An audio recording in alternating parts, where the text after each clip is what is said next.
This program is brought to you by Emory University.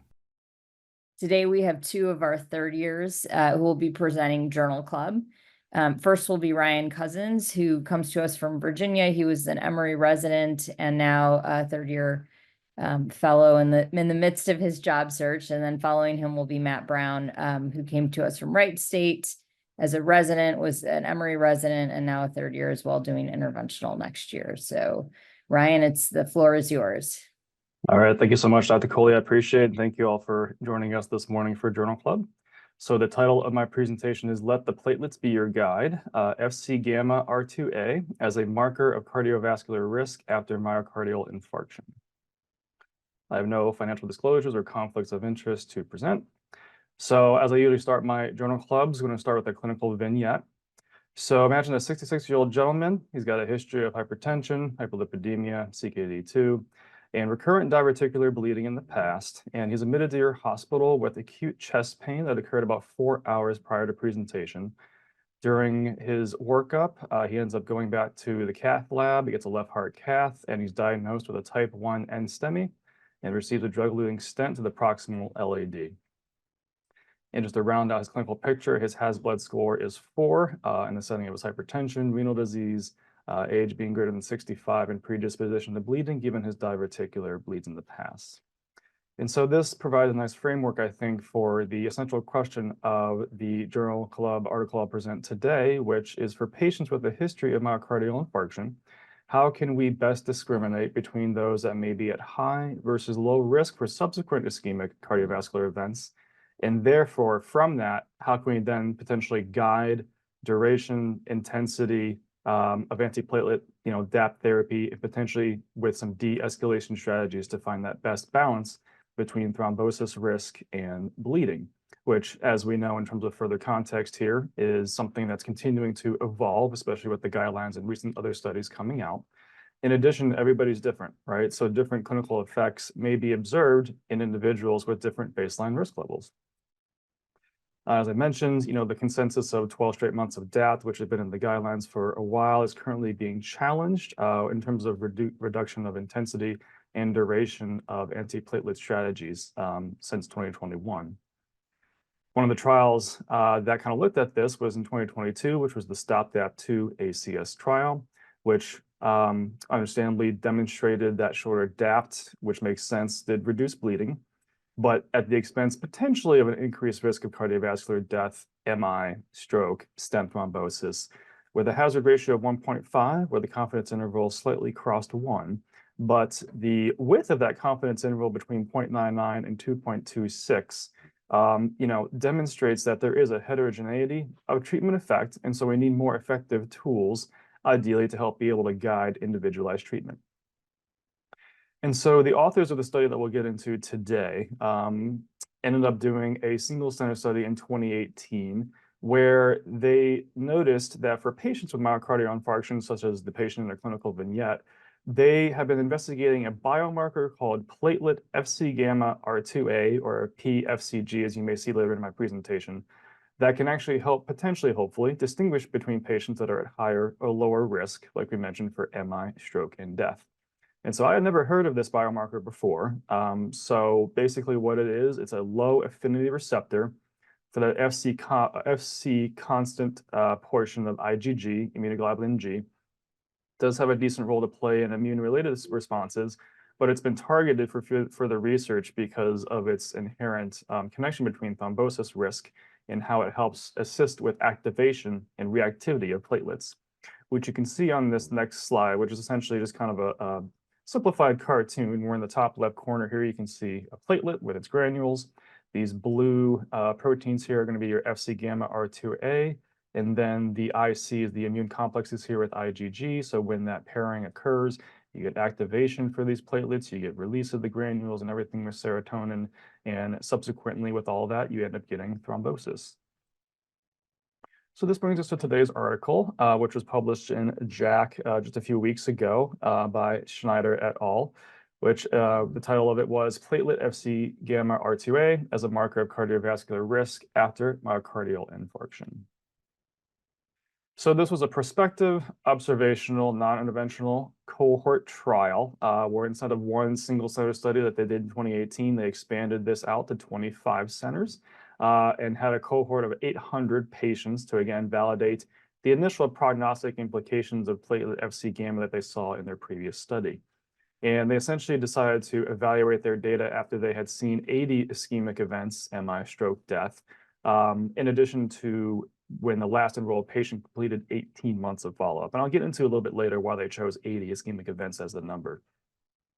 And not to get too much into the weeds in terms of how the platelet Fc gamma is actually, that number is calculated, but basically it's through flow cytometry. So these platelets are exposed to CD24B that's conjugated with these other two molecules here, with one of them being an antibody that binds to it. And then through flow cytometry, you can get the numbers on these platelets. So not too much in terms of inclusion and exclusion criteria. So in order to be in the study, the patient had to have an index admission with either a STEMI or a type 1 STEMI. So essentially, acute coronary syndrome that was then deemed to be secondary to plaque rupture. And then different from their previous study, the other clinical characteristics, they had to have two of the following below. So they had to be greater than 65 years old, multi-vessel coronary disease, and they discerned that as greater than or equal to 2 vessels, or left main with stenosis greater than 50%, some form of CKD, or diabetes. And they ended up putting these parameters in place for inclusion criteria because they designed it to where they wanted to have a higher risk patient group, where the estimate risk of the composite endpoint that we'll get to in a little bit later was estimated to be around 10%. The only exclusion criteria that they had was that patients were not allowed to be in the trial if they were enrolled in another trial where the subject was able to receive anticoagulant or antiplatelet therapy as part of that trial, or if for other non-cardiovascular conditions in the judgment of the investigator, the patient would not be expected to live for less than 2 years.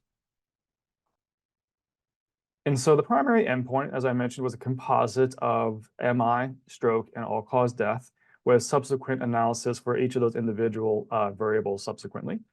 And one of the secondary outcomes that they looked at too was the incidence of clinically significant bleeding, according to the Bleeding Academic Research Consortium, that was types 2 to 5.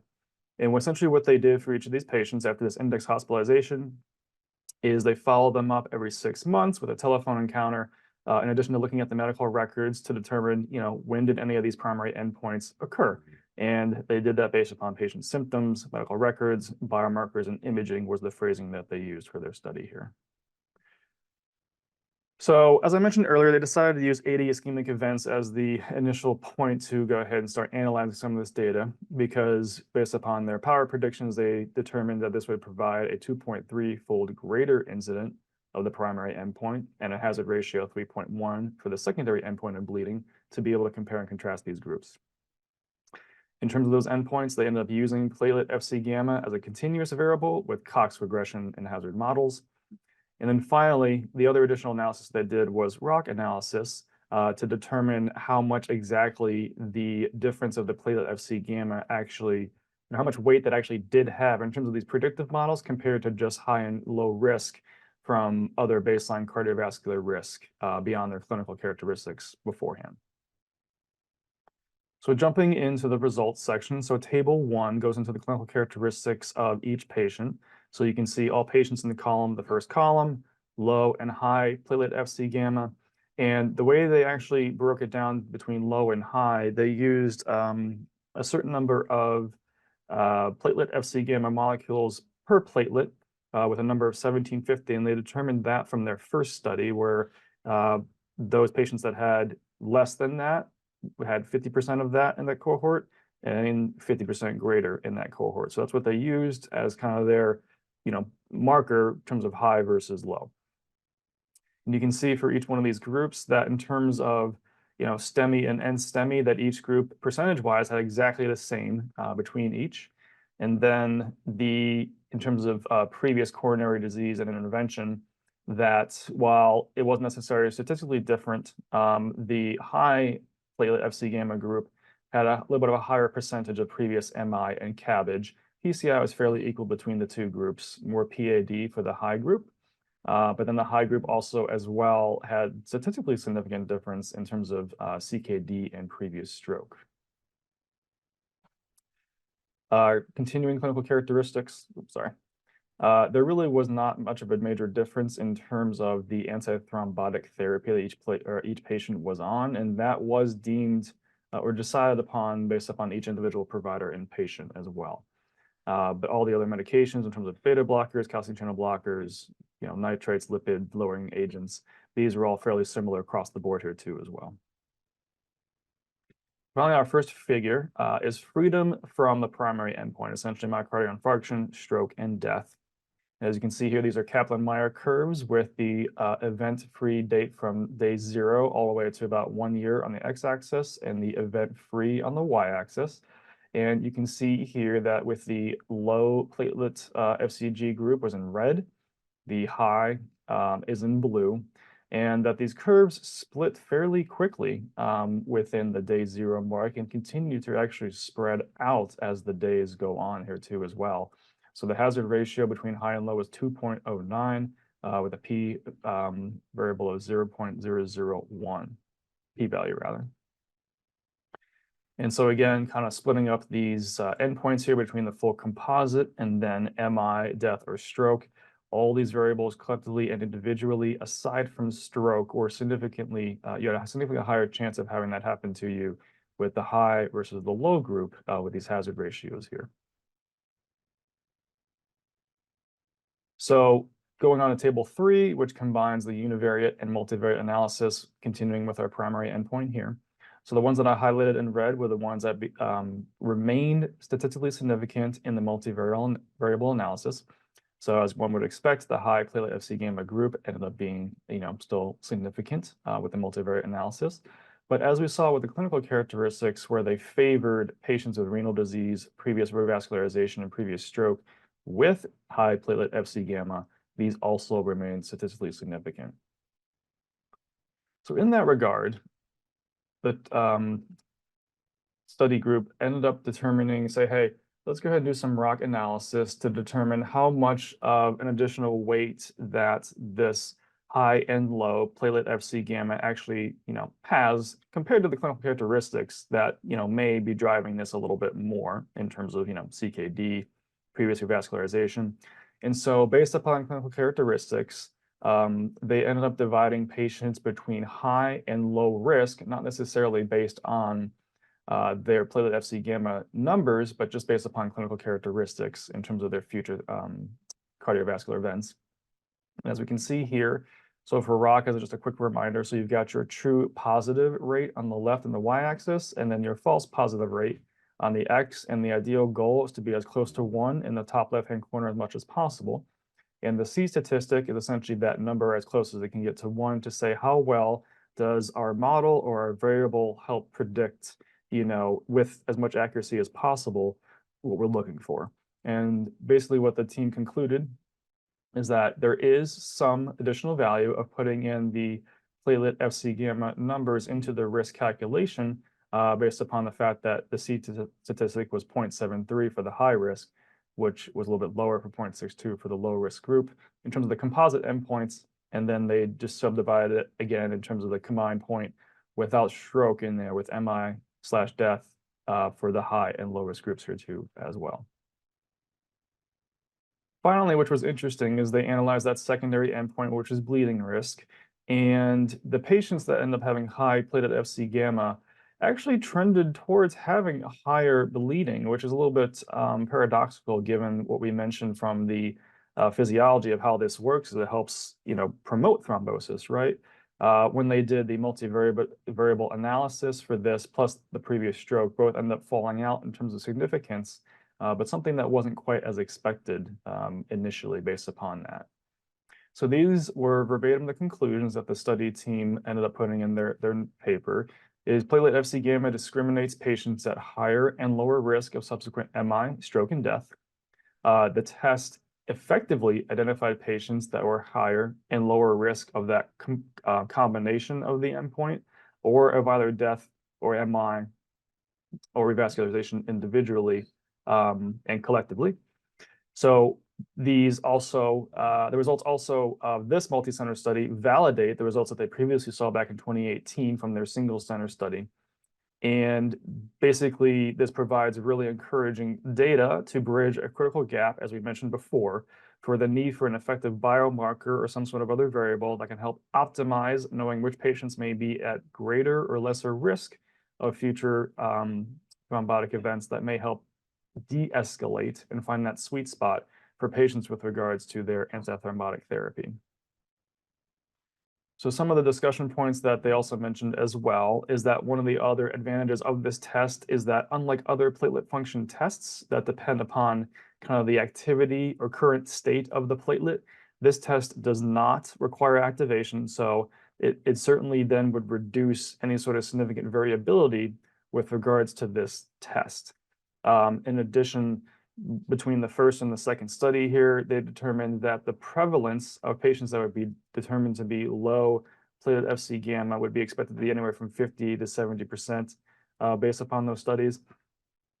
And as I mentioned, that this, the platelet Fc gamma protein is associated with a bunch of the immune system, the immune complexes, and that any state that also increases interferon gamma from the megakarrier sites also then correlates with the expression of this on platelets as well. So just some sort of other comment about how the inflammatory milieu also may be playing a role in terms of increased thrombosis, as we know from other studies in the past too.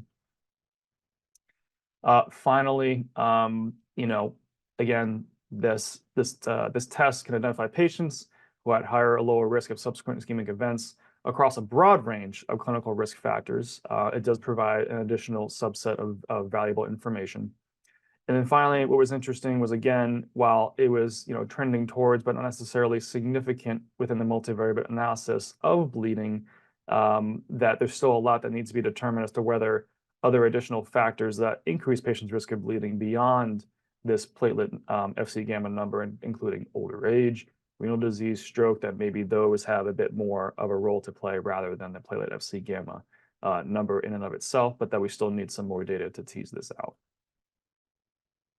So several limitations, however, with this study. So the authors mentioned that it does not demonstrate whether multiple laboratories could actually perform this test with similar results. So the way they designed it is the same laboratory essentially was doing and handling all of the different when they sent these labs out, they were doing it for the same protocol with the same lab. So can we, have the same consistency with multiple labs? They included, as we mentioned earlier, patients that are higher risk to have more of an outcome of ischemic events, but does this correlate with patients who, are a bit more broader in terms of the spectrum of lower and higher risk? In addition, they left it up to the providers and the institutions to determine how exactly they wanted to either continue or de-escalate antithrombotic DAPT therapy, which, is many different ways you can go about doing that. We only focused on, STEMI and type 1 in STEMI. Does this have any sort of correlation with other types of myocardial infarctions? We also did not necessarily, they did a snapshot of what the platelet Fc gamma levels were in the index hospitalization after MI, but, does the expression of this platelet Fc gamma change over time? Is this something that we should be evaluating and sort of adjusting based upon how this evolves? And then finally, while there was some significance in terms of, this from the ROC analysis providing some additional, supportive data, the change in and of itself was generally modest. When they combined everything, they noticed that the statistic for this was 0.75 with just the clinical characteristics and 0.77 with platelet Fc gamma. So, yes, it increases it closer to 1, but not by too much. So the future investigations kind of correlate a little bit more with the limitations as well. So again, can we, develop a risk score that combines everything that we usually do from a clinical characteristic standpoint, plus the platelet Fc gamma to see how well this actually does predict or prognose these patients? Again, checking the biomarker over time. We also end up doing this with patients who came in for ACS, but is there any sort of correlation with this in terms of risk in addition to patients with stable coronary disease? And then in addition, we haven't even gotten to the point of including how adjustments of patients who may be on anticoagulants for any sort of various number of reasons, how does that impact what we should do in terms of these numbers and how we should adjust the overall antithrombotic therapy. And excuse me, for those that may also be a little bit more interested, this study was funded by the principal investigator who has several patents and is basically the head leader in terms of this diagnostic test. And the company is called Protocor, where it has a lot more information about everything about this if you're interested. So again, let's go ahead and revisit our patient from earlier. How would, this patient having a high versus low platelet Fc gamma score dictate what you would do for this patient, or what I necessarily would do for this patient? And I think while this demonstrates some promise with regards to another variable that we can use to confidently say, hey, I feel much better about you being on 6 months of DAPT, we can actually de-escalate the intensity of your P2Y12 inhibitor.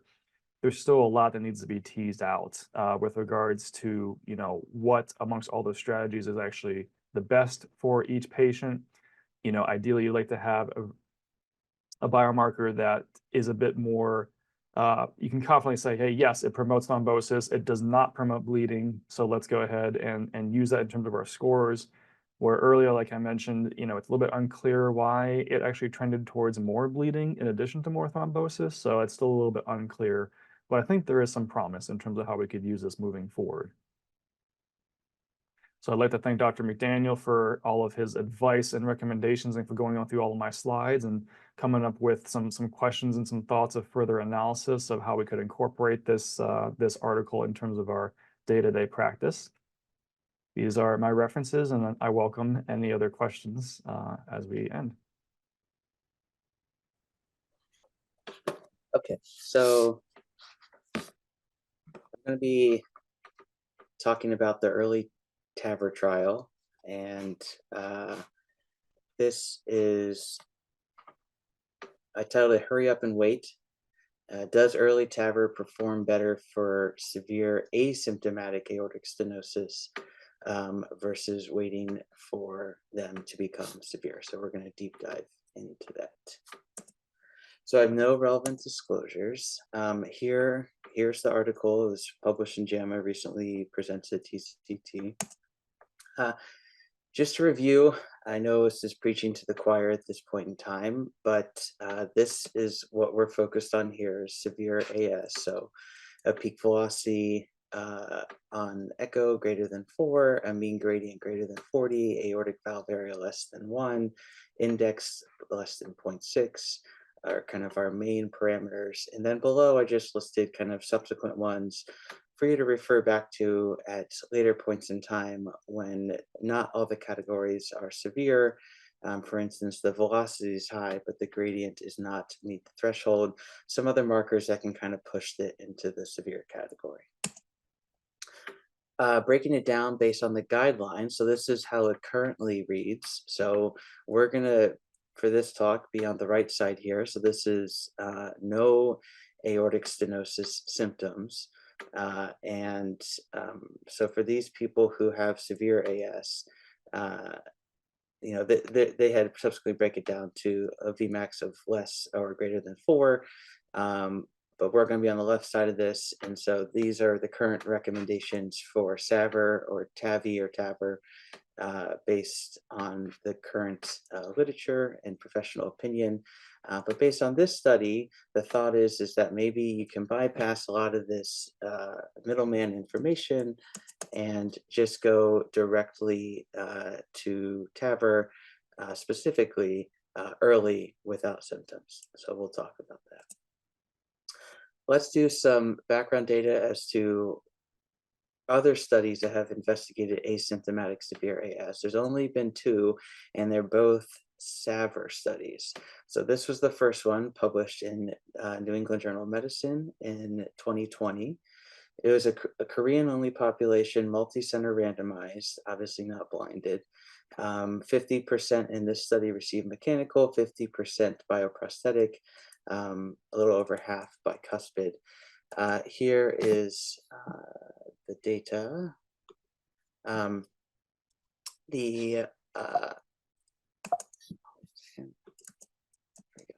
So the primary endpoint was mortality or death from cardiovascular causes.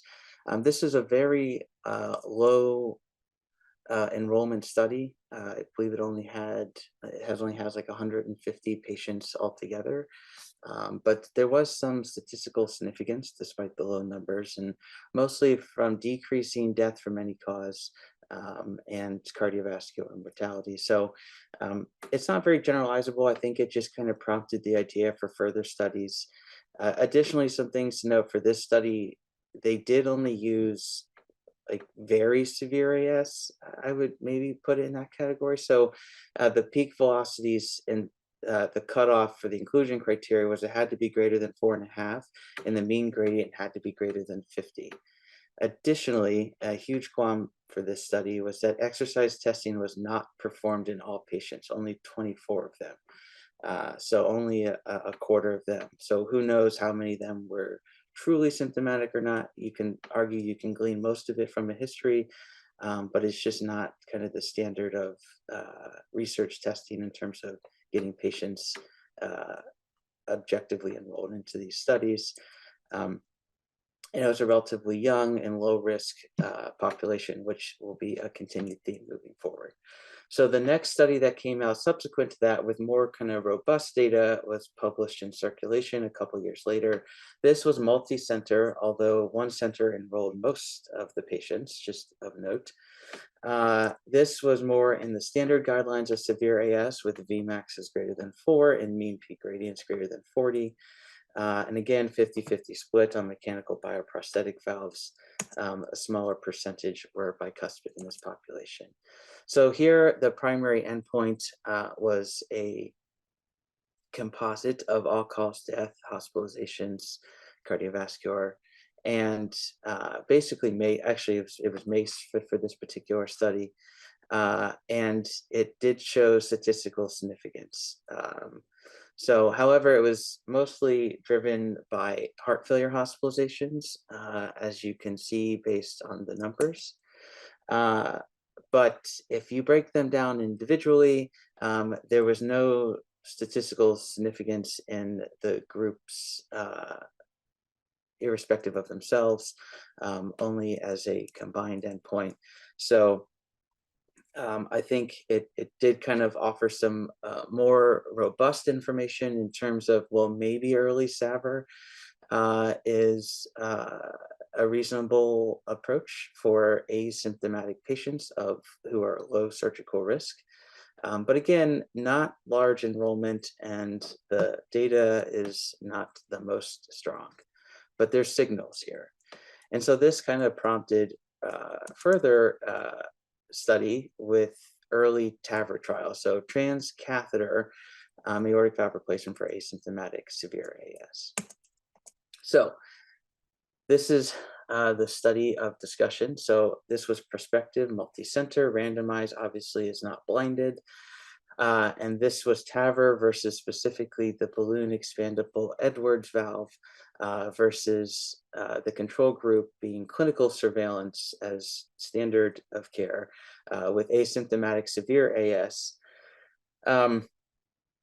The asymptomatic status in this particular study was determined by a negative treadmill stress test. So the majority of these patients had negative testing, and the median follow-up was almost 4 years. The inclusion criteria was greater than 65. The average age was 76. So, not modestly young-ish population.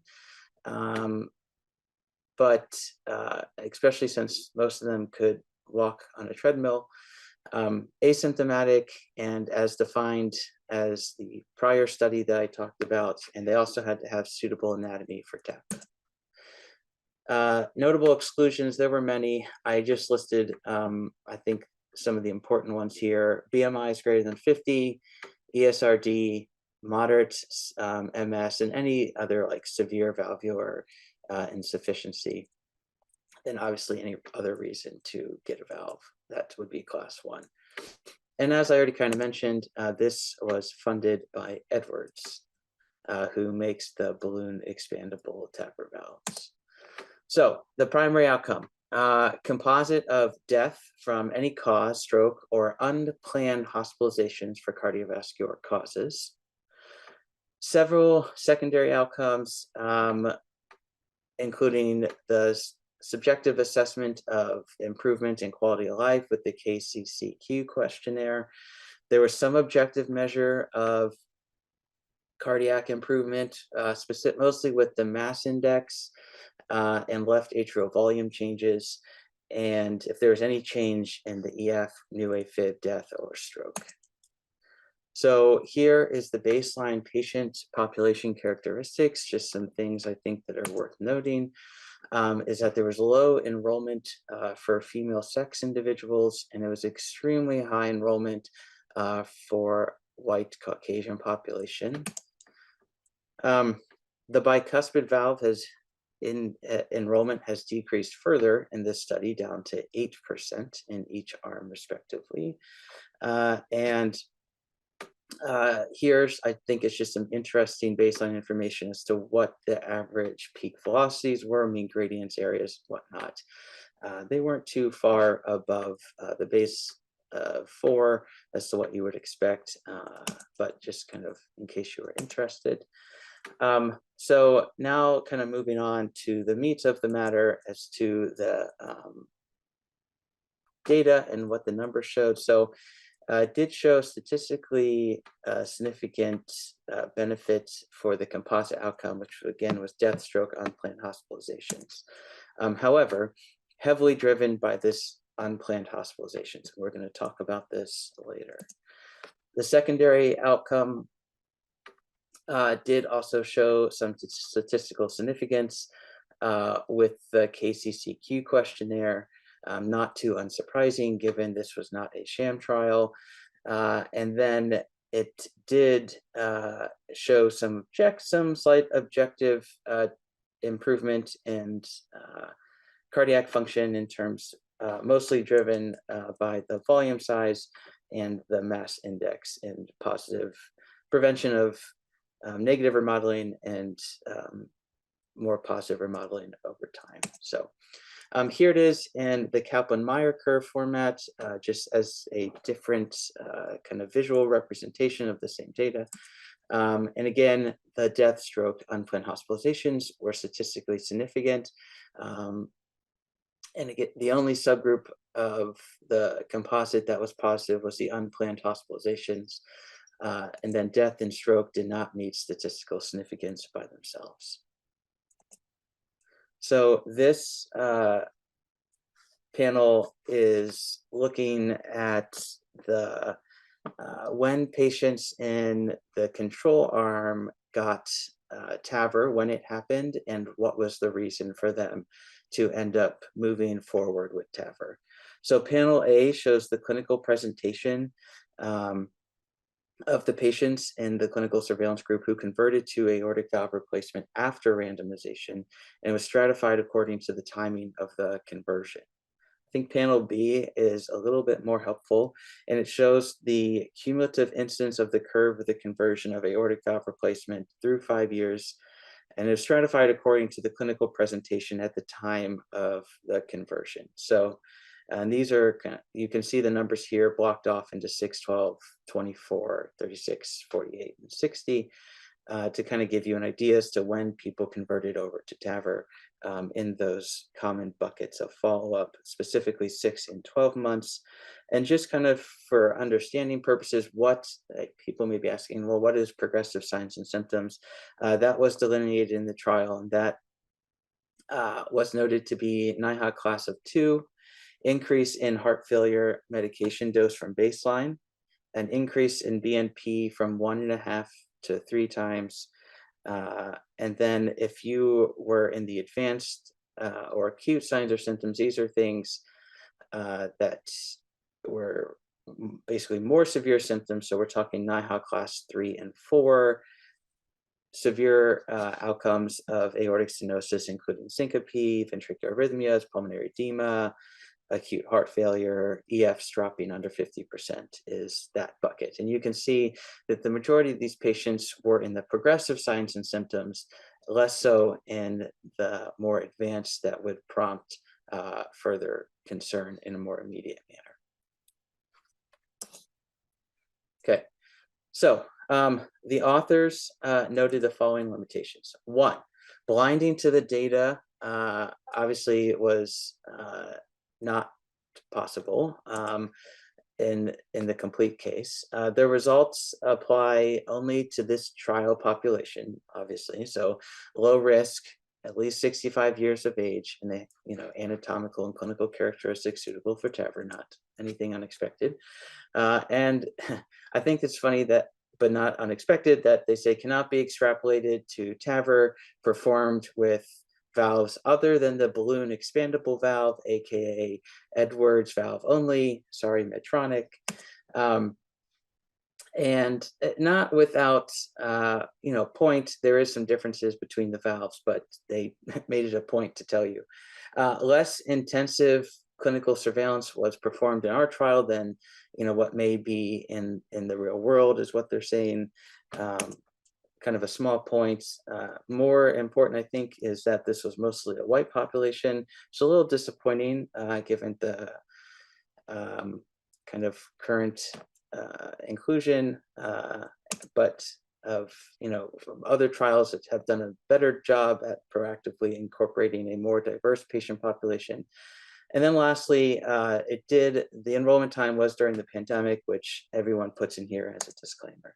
So the author did conclude that this is what they said verbatim: among patients with asymptomatic severe AS, a strategy of early TAVR was superior to guideline-directed clinical surveillance in reducing the composite endpoint of death, stroke, or unplanned hospitalizations. That is their summary.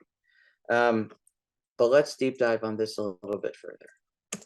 So, several critiques. One, the primary endpoint is mainly driven by this unplanned hospitalizations for cardiovascular causes. And as you can see, the Kaplan-Meier curves are almost identical. So on the left is the Kaplan-Meier curve for the combined outcome, and on the right is for the unplanned hospitalizations for cardiovascular causes, and they almost completely superimpose. So that is the main driver in this positive study. Next is, these patients were aware, this is not a sham trial, so they were aware that they had severe aortic stenosis and they were not getting a valve. And so no matter how vigilant we are about telling these patients, please let us know if you have symptoms, the second that someone presents in this in the surveillance bucket to the hospital with anything, whether it's a unrealized symptom or a symptom that may or may not be present, they went right to the cath lab. There was no further stress testing or anything.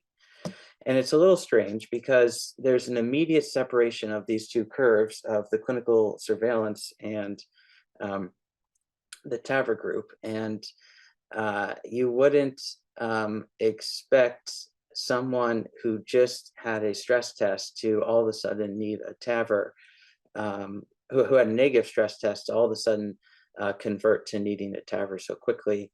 And this is kind of further reiterated by the point that most of these patients who did convert to TAVR were not because of acute problems, as in the red box that I showed you earlier, but more in the yellow, because of progressive signs and symptoms, something a much more subjective without any, quote, red flag findings, as you can kind of see here. And so it's at 2 years, 75% of these people ended up getting a TAVR.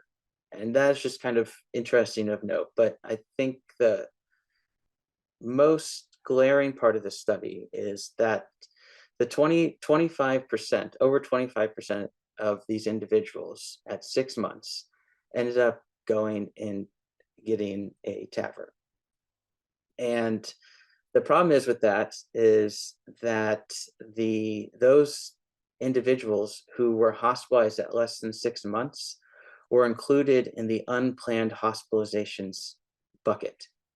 So that's basically a design for a positive study.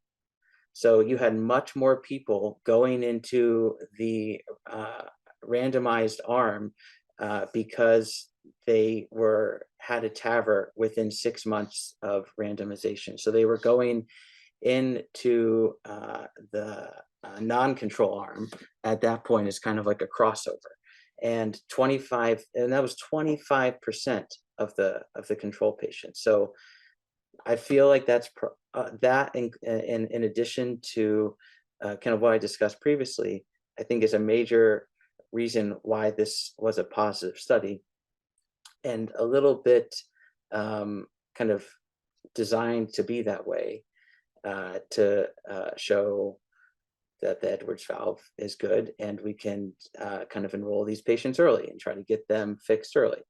So I think that's a major point. Next is, again, I'm reiterating this kind of several different times, but it is kind of a big point of contention, that the stroke and death from any cause were of almost no significance. So again, all driven by this designer endpoint to prove a positive study of unplanned hospitalizations, for which 25% of the control group was put into the non-control arm. Lastly, I think it's worth noting that there was no SAVR arm. The 2 prior studies that enrolled severe asymptomatic patients were SAVR driven, and so it would be kind of nice to have that data, given since that was kind of the premise to base moving forward with a study like this on. Additionally, this was like a young, relatively healthy, well, I mean, not healthy, but active population who, if this wasn't offered to them, may have been good surgical candidates. And then, from the Partner 3 trial, the expanded data at 5 years did show that SAVR individuals caught up in terms of outcomes to the TAVR, and this was mainly driven by less paravalvular aortic regurgitation, less valve thrombosis, and less need for pacemaker implantation in the surgical arm. And so it does kind of leave one to wonder that if we had a SAVR arm, would that have diminished the effects of potentially getting a TAVR? And that's not something I think that the authors wanted to investigate, because it would have clouded the recommendations to move more forward with their valve, is maybe a theory.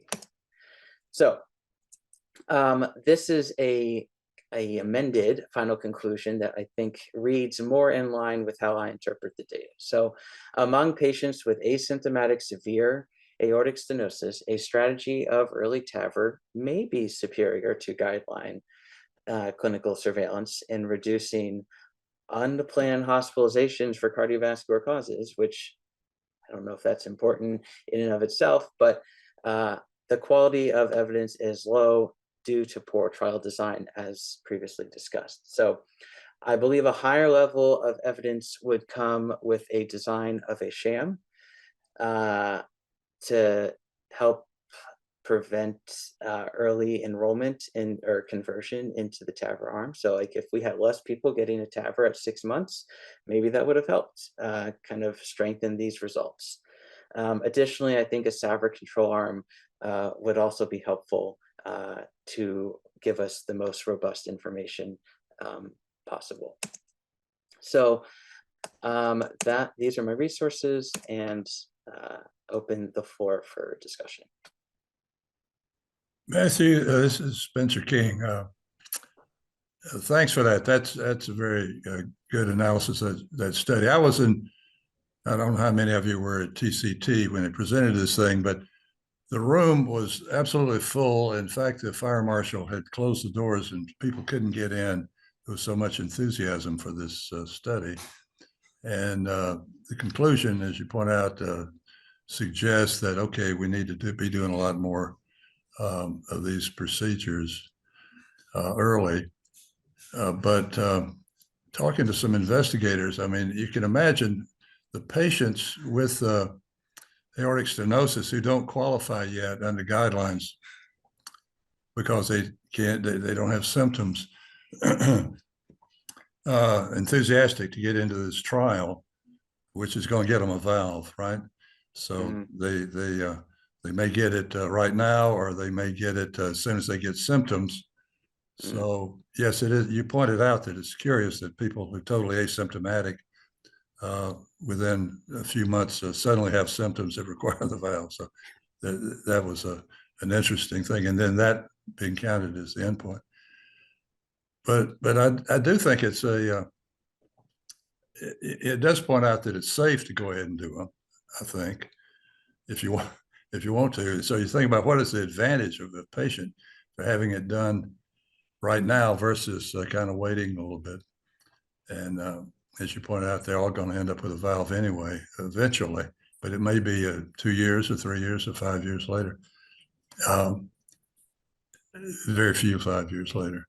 But the advantage of doing it early may be yet to be shown, that these small changes in the left ventricular and left atrial health, they called it, may prove to be important somewhere way down the road if you do longer follow-up, but is how early you do it. On the other hand, the earlier you do it, the younger you are when you get the valve, and the longer that valve has to keep up with you until you croak later.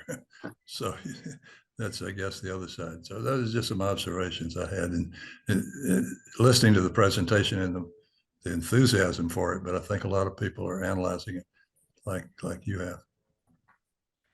Yeah, I mean, those are really well taken points that I think was thinking throughout. I mean, it does lend towards I think we can feel comfortable doing it, but again, I think based on your specific patient at hand, like you said, the earlier that you put these valves in, they're going to need some additional valve or intervention moving forward. So they only survive for so long. If in the future we have a valve that has longer longevity, then maybe I think waiting doesn't matter. But in the current era of the valves, there's a risk for early implantation. So what will CMS do about this? Will they approve it as a payment, or will they continue to hold? I think they will. I think they're going to take this data as a positive outcome, and I think the guidelines change to maybe a 2A recommendation to implant early, which is reasonable, but I would hope that they don't put it as anything higher than that based on the data. Maybe a 2B. Hey, Matt, Steve Clements. Hi. How are you? Can you hear me? Yeah. So, so when you follow patients that have severe aortic stenosis, you probably create a situation with the patient who's fearful, and they go read about it and read about this old thing about, maybe I shouldn't say old thing about sudden death with aortic stenosis. And that gets a little scary. And you say the asymptomatic is, as you had in that study, it's always hard to decide whether they're asymptomatic or not. Therefore, you put them on the treadmill and see how that goes. And sometimes you find out quickly that they're not asymptomatic when they give up at 3 minutes. But if they really walk a long way and you decide, or we are led to put the valve in, then they become a patient with an artificial valve. And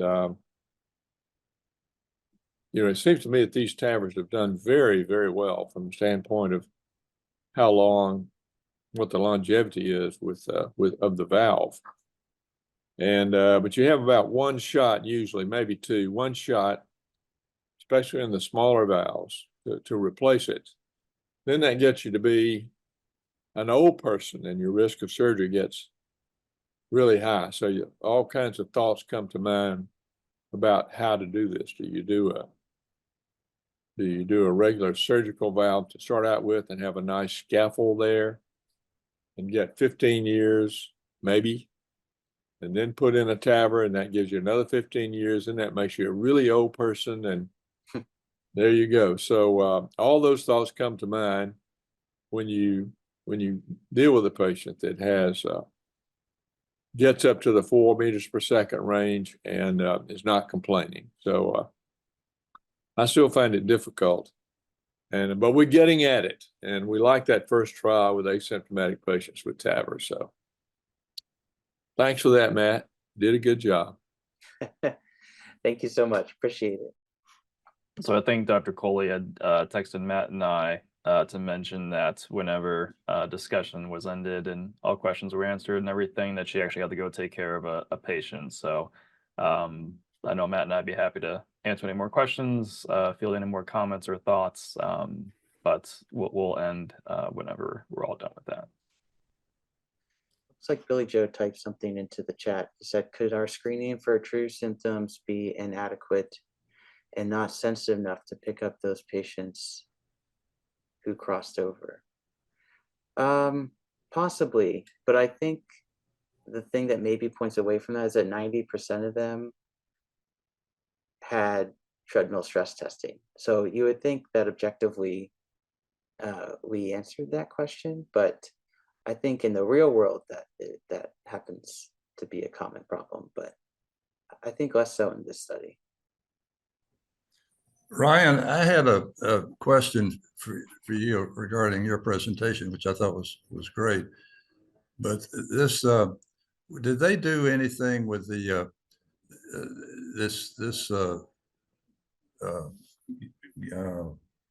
now I've forgotten what it is, F whatever. Yeah, the platelet Fcgamma. Fcgamma, yeah. So in these patients that had an elevated level of that, did they actually measure platelet aggregation with flow cytometry or anything to find out whether this process was taking place in those patients? So I don't necessarily think, so the flow cytometry that they performed for this study, I think was more just to determine the actual level and number of the Fcgamma on the platelets. I don't think they necessarily subsequently tested whether there was a correlation between that and platelets, either aggregation time, activation time, or thrombosis time, like other platelet function tests that we do. So I don't know if they made that correlation specifically. I think it was just the number for the platelets, but that's certainly an interesting point that you bring up to see, even just from the microscopic or like lab-based level, can we even see a correlation between those variables and the number of Fcgamma molecules on each platelet that could subsequently kind of be extrapolated to the larger portion of the picture here too as well, to say, hey, like, you know, this is how this is induced, this is how these are related together to each other. That can then further, I think, support the hypothesis of why these molecules are important. Right, because they had a pretty weak antiplatelet therapy in those patients. Most of them were on clopidogrel, and you just wonder what. Exactly, you made up a fantastic point, which I think was probably one of the biggest, I guess you could call it weaknesses, or at least significant variables to further consider, is just, you know, there's high variability in terms of, you know, we have some models and guidelines of what antiplatelet single and double agents to put these patients on, but the field is kind of wide open in terms of, with this other additional information, how do we appropriately de-escalate or not escalate, or you know, there's so many variables at play in terms of what the best, even with this information, what the best strategy is to do to find the best place for these patients with regards to thrombosis and bleeding risk. Well, we can always ask McDaniel. I certainly did. Yeah, he actually had mentioned he had not heard of this biomarker before, was very fascinated and interested by it to sort of see where the research takes it in terms of how useful it is and how we may potentially incorporate it in the future. But any information that's helpful with regards to finding that sweet spot for patients is certainly encouraging. Thanks everybody for your attendance and all your questions. The preceding program is copyrighted by Emory University.